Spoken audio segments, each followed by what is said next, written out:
don't face in that direction. I can't see anything personally. It is completely impossible to understand why this is happening and to figure out what in the world is going on. I think we have to be grateful that the first plane hit before 9 a.m., but it's now after 9 a.m., and I just wonder how many people were in those offices. Well, hopefully that they were evacuated following the first incident, and we can only hope that there was a very short period of time from when we first learned about this was probably about 8:50 Eastern Time. This second incident occurred about 9:05, and so obviously that would be a short amount of time to get people out of the building. Ali Eberhardt is another witness who is on the ground. Ali, can you hear me? Yes, hello. Please tell me what you're seeing. Well, I live in Lower Manhattan. I face the North Tower, the north side where the first plane crashed into the building, and right now there's a lot of chaos on the ground, a lot of emergency vehicles.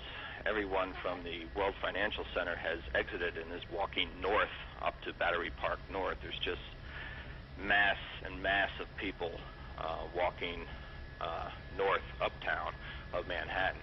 I happened to look on the first tower, and I actually saw people waving where the first plane crashed through, and then it was unbelievable seeing this second jet come crashing into the second tower.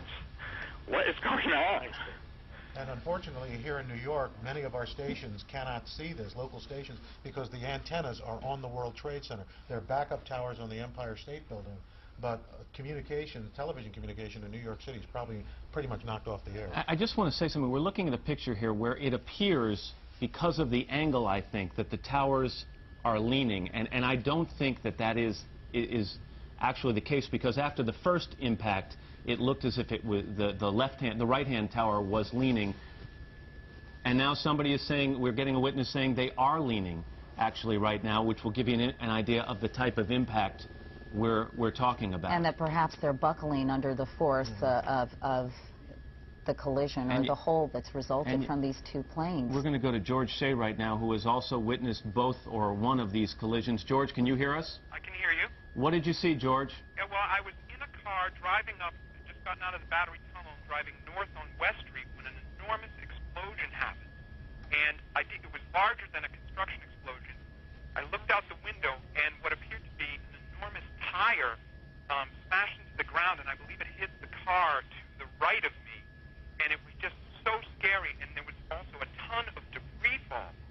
And I jumped out of the car, and I ran south away from the building because I thought there would be further explosions. And have you seen anyone injured on the ground, George? A man next to me was actually hit by a piece of debris in his arm, and they said that someone had been badly hurt in a car ahead of me. I'm not certain if it was the car next to me, and I can't verify that. All I can say is that a lot of debris was falling. It was very confusing because everybody, I think, immediately assumed that a bomb had exploded, and that sort of had people thinking that further bombs may explode. So there was sort of a rush away. Did you see, George, the second plane, that jet, fly into the other twin tower? I heard two explosions, however. There was a first explosion that was louder, and then a second explosion, and but I could not see that, and I looked up, and when I looked up, I saw debris falling, and the tire, as I said, a very large tire. Well, of course, this is, as we've said, completely shocking video and a shocking turn of events, and we've been talking here that the first incident, one might surmise that it was some kind of accident, and then to have a second, what appeared to be 727 jet, of course, the question of terrorist activity has to surface, and the question of whether this was an intentional terrorist act of some kind. You know, keep in mind that we're in an area here where there are three major airports. You have Newark Airport, Kennedy Airport, and LaGuardia Airport, all within several miles of the World Trade Center. You know, it's very unusual for a plane to get into this area without being completely tracked or identified by air traffic control. So you would have to imagine that, A, if this plane were headed right for the World Trade Center, there must have been someone trying to talk or communicate with that pilot, and for it to fly right into the side of the building. Well, the smaller plane you can understand almost, but a jumbo jet, a large jet, completely Let's re-rack that video, if we could, down in the control room where we actually saw the jet flying into the building, and which I was mistaken. Unbelievable. When Elliot Walker said it was a big plane, I was looking in the distance and saw a small plane, which might have been a helicopter, actually. To see this plane come into the picture, there it is. That is a big plane. And, I mean, it's hard to imagine.